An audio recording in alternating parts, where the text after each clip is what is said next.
Chilling tales for dark nights.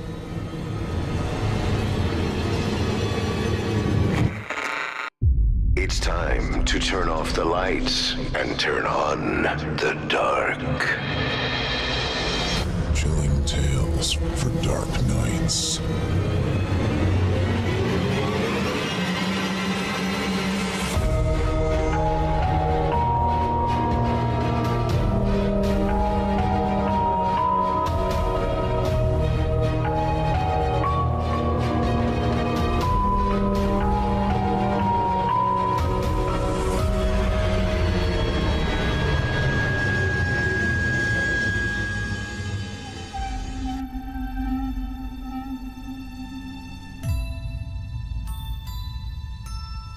Good evening, and welcome to Chilling Tales for Dark Nights. I'm your host this evening, Steve Taylor. What follows is a tale of false lives, old betrayals, and the terrible cost of remembering who and what you really are. Settle in and dim the lights. The show is about to begin. Before we get to tonight's feature, however, we'd like to thank our dedicated supporters in the Chilling Tales for Dark Nights patrons area. For just $7.99 per month, members receive ad-free listening, early access to new episodes, exclusive content, and our complete archive, with discounted annual options available as well. Your support helps us continue producing the immersive horror experiences you've come to expect, bringing sinister stories, unforgettable performances, and sleepless nights to listeners around the world. To learn more or become a member, visit chillingtalesfordarknights.com. Thank you for helping us keep the darkness alive, one nightmare at a time. Tonight's tale is written by W.B. Stickle, with production by Jeff Sturdivant. It's a story that begins in darkness, confusion, and pain, with a man awakening under a merciless spotlight, bound to a chair, surrounded by strangers who seem to know far more about him than he knows about himself. But what begins as an already brutal interrogation soon spirals into something far stranger and far more terrible. Without further delay, I present to you, from author W.B. Stickle, as performed by Nicholas Goroff, Everything in Its Rightful Place. The sound of laughter plucked Steve Holbrook from a deep slumber. "What?" he murmured as his mind labored to process his abrupt transition from dream to reality. "What's happening?" "What's happening?" Someone parroted back to him in a childlike voice, a voice clearly intended to mock his confusion. "Oh, dearie me, I don't understand." The jibe elicited a fresh round of laughter from what sounded like dozens of people. Ignoring it and them, Holbrook concentrated on opening his heavy eyelids. As they fluttered open, someone switched on a bright spotlight and aimed it at his face, blinding him. "Christ!" he exclaimed, looking away. He attempted to move his arms and legs, but neither set of appendages budged. Wondering why, he glanced down at himself and observed that he was sitting in a wooden armchair, naked as a newborn. He couldn't move because his arms and legs were bound to the chair with those hefty zip ties that cops sometimes use on unruly suspects. Seeing them sent rivulets of fear shooting down his spine. "What in the blue fuck is this?" he uttered. He tried to scan his surroundings, but the spotlight consumed his senses. "And where the hell am I?" Two massive suited figures moved in towards him from the shadows and began pummeling his body with anvil-sized fists. "You're where you're supposed to be, dipshit," the bigger one of the two said. He had an accent Holbrook couldn't quite place. New York, maybe? Or Chicago? "Think of it as your coming out party," said the other man. More laughter erupted from the darkness beyond the spotlight. "It's been a while," said a third man in a much deeper voice. The two attackers simultaneously ceased their assault and retreated to the shadows. "We were beginning to think we might never find you." pain riddled Holbrook's body. He coughed up blood. "I don't understand," he sobbed, baffled as to why he was zip-tied to a wooden chair in what might have been an abandoned warehouse. It was like something out of Tarantino's Reservoir Dogs. "What did I do to you?" A scraping noise issued from somewhere in the dark.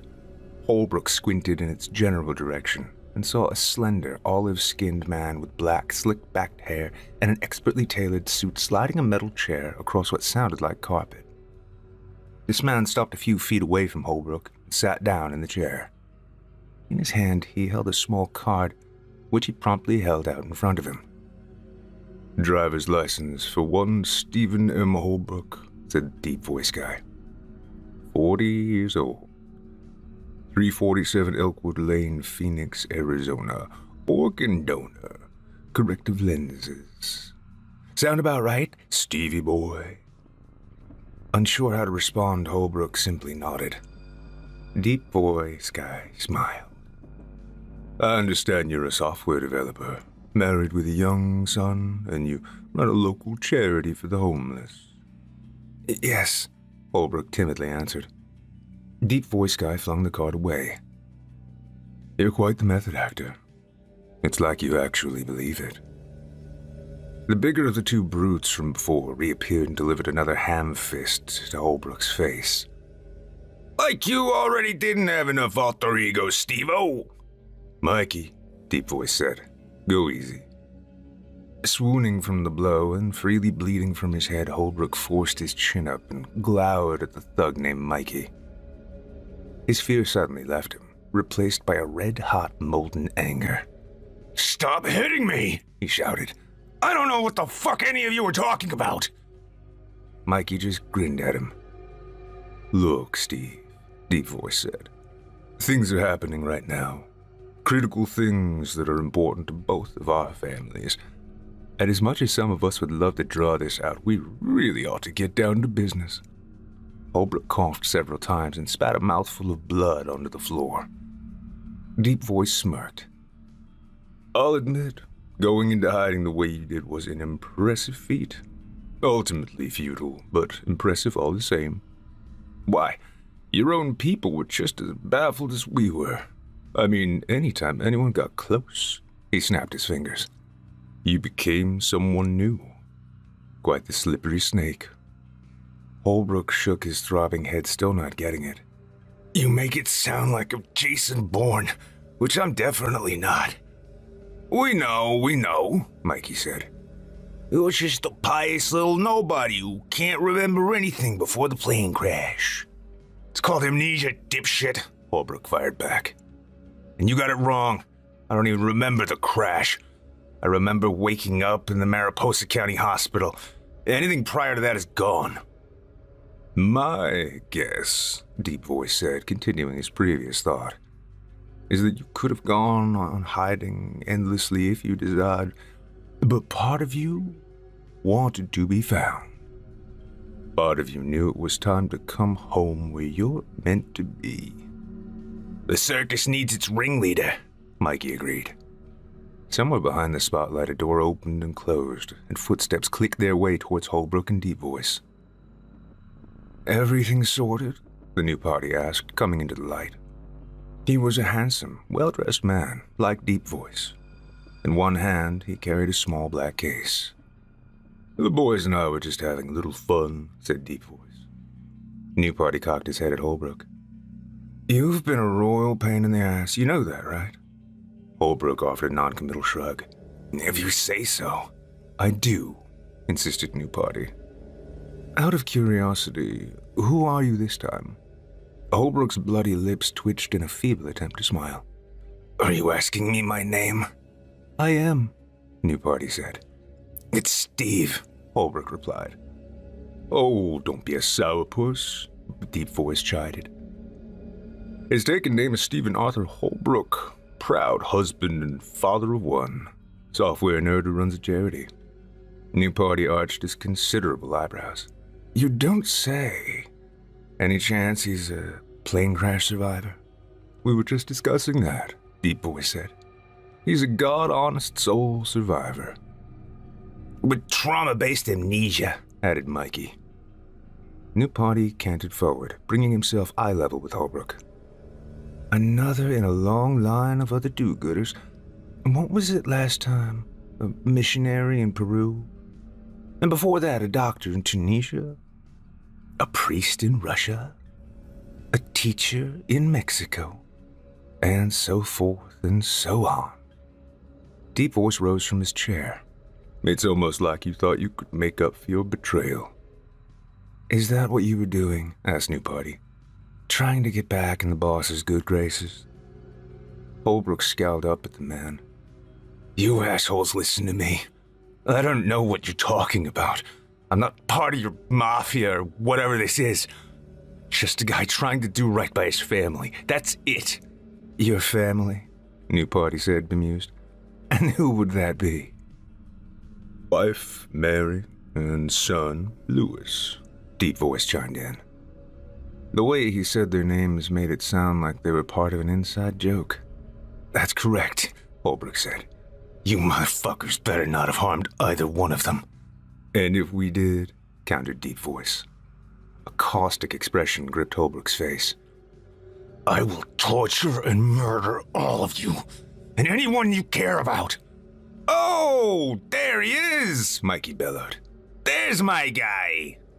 More laughter erupted from the small crowd. The rage coursing through Holbrook's body made him want to disembowel every last one of them. Unfortunately, the zip ties nullified any hope he had of pulling off such a fantastical stunt. With this heavy in mind, he compartmentalized the rage and forced himself to calm down. Tell me they're okay, he said evenly, and I'll do anything you want me to do. New Party set the case he was holding on the ground and clapped his hands together twice. Instead of that, how about this? A few seconds later, Mikey and his brawny partner dragged what looked like a pair of mannequins out of the shadows. They dropped the mannequins, one adult size, the other much smaller, on the ground that lay between Holbrook and Mr. New Party. Someone beyond the spotlight angled it down so Holbrook could see what they'd brought him.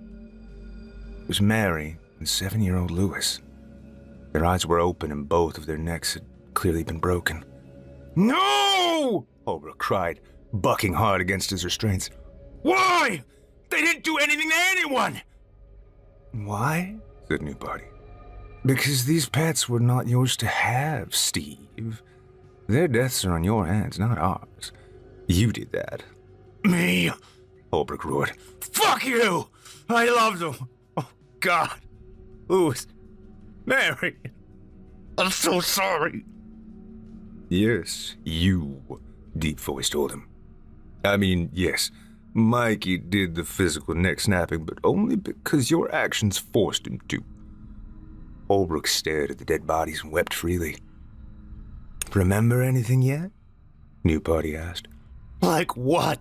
Holbrook cried. What the fuck am I supposed to remember? Who you are and what you're doing here, Deep Voice said. You'd better kill me while you still can, Holbrook mewed. Because if I get out of this chair, I'm going to make it bad for every last one of you. Yes, go with that, New Party encouraged. Let that lead you home. Holbrook sensed a spark flickering somewhere in his brain, and with the spark came a measure of understanding. Home, he said, the thread of it just out of grasp. Deep Voice looked at New Party questioningly. Should we let him get there on his own? New Party consulted his wristwatch. Not enough time, I'm afraid.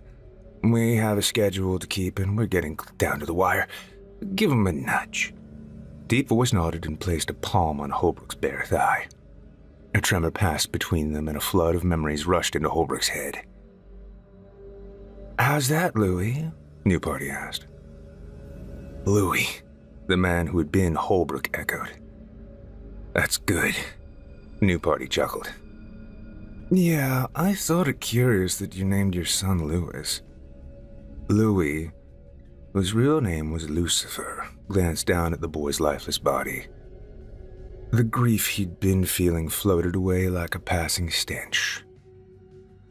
I got careless. Happened in Tunisia, too. He peered up at New Party. Took you long enough, didn't it? New Party smiled. Half a century. Barely a blink. Deep Voice clasped his hands together. I have to ask you, Lulu. Been dying to ask you. Did you honestly believe any of this would win you any sort of favor? Lucifer sneered, remembering all the false skins he'd adopted after immersing himself in humanity. Yes, he hissed, the zip ties binding his arms and legs devolving into ash. I need to go home. New Party smiled at the Morning Star. Let's be clear, brother. No matter what you do, you will never be welcomed back. Do you understand? You weren't a mistake. He doesn't make those. You were created for a purpose. Lucifer meditated on that for a length before nodding. Deep Voice nodded as well. Did you honestly not realize this until just now? Of course I knew, Lucifer growled. I was gifted with the truth shortly after the First War. The universal balance and all that. Ooh la la, Deep Voice said. You must be one important motherfucker, huh? We are all important. Lucifer said, tapping his foot on the concrete flooring. Hang on, I know this one. That's it, Lulu, Deep Voice said. You can do it. More knowledge flooded Lucifer's immense psyche, evoking a slight grin. Rafa, he said. My little brother Rafa. Raphael beamed at his older brother. Nailed it. Like the carpenter to the cross, Lucifer quipped. No, Rafa. I thought perhaps if I showed remorse, he'd give my role to someone else. He closed his eyes for a moment, then he reopened them and shifted his attention to New Party. So, does this mean what I think it means, Gabe? Gabriel opened his black case, revealing a shimmering trumpet. He grasped the instrument in his right hand, and it seemed to become part of his body. It does. You're first in command did well enough in your absence, but we've only been able to go so far without you. He and Raphael turned away and joined the other figures in the dark. Only Michael remained. Lucifer stood and approached the Archangel. Mikey. Michael put a hand on his older brother's shoulder. All that stuff before. It was just for show. You know that, don't you? I do, Lucifer said. Though, a couple of those blows felt mighty familiar. Yeah, I've been holding on to those for a long time. I guess I just needed to get them out of my system. Lucifer rubbed his jaw. Mission accomplished. Michael snickered. Listen, we have to go do our thing, but I wanted to let you know I'm going to talk to the big guy for you. I've been thinking about it, and I'm going to volunteer to switch places. After your 1,000-year rampage is over, of course. Lucifer was genuinely surprised. Michael, don't say anything now, Michael cut in. We'll talk when everything is said and done. The two brothers stared at one another for a length. Then Michael was gone. Lucifer pondered his closest sibling's offer. He supposed only time would tell if it was a ruse or not. Wonders never cease, he said, and leisurely strolled to the opposite end of the structure they'd chosen for his awakening, where an open door awaited. A dozen paces past the door, he turned back to discover he'd been in an old abandoned church, surrounded by miles of desert. How quaint, he thought. He flicked his tongue, and it also turned to ash. Its destruction gave him no pleasure, as it once might have. It was dark out, late evening. Above him, the sky was a purple bruise, giving way to the black of night. Taking comfort in that, he panned across the desert in search of his followers. Amongst the cacti to his left stood a large group awaiting his arrival. He started towards them, and one, Beelzebub, broke away from the others to greet him. You're back, the archdemon said. Yes, said Lucifer. Beelzebub simpered. The others grew animated. Where have you been? That's my business, Lucifer said with finality. I will say, you've done well in my stead. The strife around the world, the antipathy towards the so-called superpowers is palpable. Especially in America. Yes, I am very pleased. Beelzebub's expression brightened. Thank you, Lord. Lucifer surveyed the group of others and fixed his eyes on the gray-haired man standing in the back. That one there. He is of particular interest to me. Beelzebub didn't bother to look. Mr. Epstein? Yes, he's been quite the project. I have a special role for him, I thought you might, sire. the demon said with pride. In the distance, a trumpet wailed. Above, the meteor called Wormwood shone brightly as it entered the atmosphere. Beelzebub squealed with delight. A millennium! Is it here at last? It is, Lucifer confirmed. And T.S. Eliot was wrong. We're going to get started with a bang, not a whimper. The two fallen angels joined the rest of the group. After a quick speech to get everyone on the same page, Lucifer led them out of the desert and set his preordained plans into motion. All around the world, hidden nuclear missile silos began to open. You've just heard Everything in Its Rightful Place, written by W.B. Stickle, performed by Nicholas Goroff, with production by Jeff Sturdivant. A grim and escalating descent into buried identity, infernal purpose, and apocalyptic consequence. This evening's story offered a brutal reminder that some truths do not liberate, they consume. And once unearthed, they leave very little behind but ash. We're proud to bring chilling performances like this one to listeners month after month, pairing dark fiction with talented narrators and immersive production to create the kind of nightmares that linger long after the final line. Leave us a comment wherever you're listening and let us know how we're doing. It means a lot to us. And if you haven't already, please consider following Chilling Tales for Dark Nights, leaving us a 5-star rating or review, and sharing the show with a fellow fan of the macabre. You can find even more terrifying tales at our free read-along horror fiction sister site, creepypastastories.com, and stay up to date with the Evil Idol voice acting competition and all our latest releases by subscribing to our YouTube channel.